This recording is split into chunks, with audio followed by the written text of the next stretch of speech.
Hey folks, welcome to today's chess showdown. Get ready to witness a battle of wits and nerves.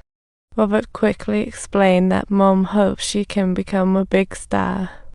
Being an actor is just as tough as labor, but Mom thinks earning money is more important, and Robert had to emphasize this opportunity is rare. They visited the top school nationwide with talented Fiona, but Mom wondered where could they afford school after returning. Robert finally understood Mom's predicament and promised that if she agreed, the kids could go to school, even if she never attended herself. For the sake of the kids' future, she agreed. As soon as they got on the bus, the kids were hyped up like they just won the lottery. After passing through the shabby neighborhoods, they arrived at a clean and beautiful campus, feeling like they entered a fairy tale. Well-groomed students and luxurious buildings, it was like stepping into paradise. At night, when Robert checked the dorm, he found the beds neat as a pin, while the kids were snoring on the floor. Perhaps only thus can these poor kids gain some stability. Seeing this, he was deeply moved. Good night, my little adventurers. Little did he know, the next morning, the kids were crying and begging to go home. They were as nervous as if they had just bitten into a lemon, completely losing their previous spirit, scared they would lose. To soothe them, Robert started telling his story. This morning I saw a fierce dog chasing a rabbit.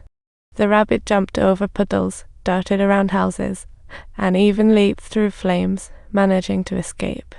But that dog was left panting on the ground. People asked the dog why it gave up so easily, and the dog replied, "I was just chasing a meal that I could live without, but that rabbit was fighting for its life." The kids erupted in. Robert added, "The dog in the story is like those privileged kids. For them, this competition is just a walk in the park.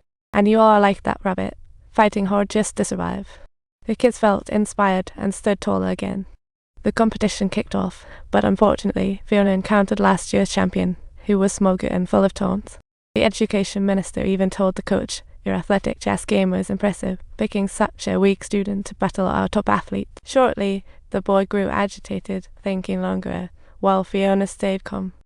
Ultimately, she clinched the junior championship at just 12 years old and felt like she was dreaming on the way home. She asked her coach, "Was that boy intentionally letting me win? How else could I beat someone from heaven?" Upon returning, Robert sought a proper school and asked his wife to teach Fiona to read. Just as Fiona's life seemed to get better, fate pulled a cruel prank.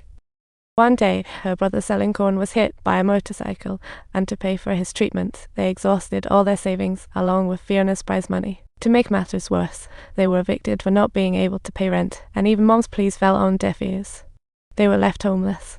To survive, Fiona had no time for chess. Upon hearing this, Robert rushed over with food. He urged Fiona not to give up, but she replied, "Why should I?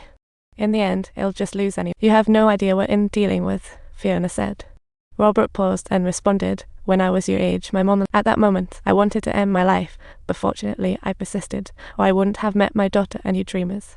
He said earnestly and sincerely. This meaningful speech from the coach helped Fiona regain her confidence. "Since I have no time to play chess, I'll practice in my mind." Life was tough, but there were always glimmers of hope. That night, Fiona's sister made a surprise return, decked out in designer brands, and Mom was fuming. The two began bickering. Her sister gave Fiona some money before leaving, but the proud Mom refused to accept money earned from a man until Fiona pleaded, "At least we can use her money to buy food or find a new place to live." Seeing her kids suffering, Mom reluctantly took the cash. Yet her heart ached. She feared her eldest would become just like her, trapped in poverty. The next day, they found a new place to stay.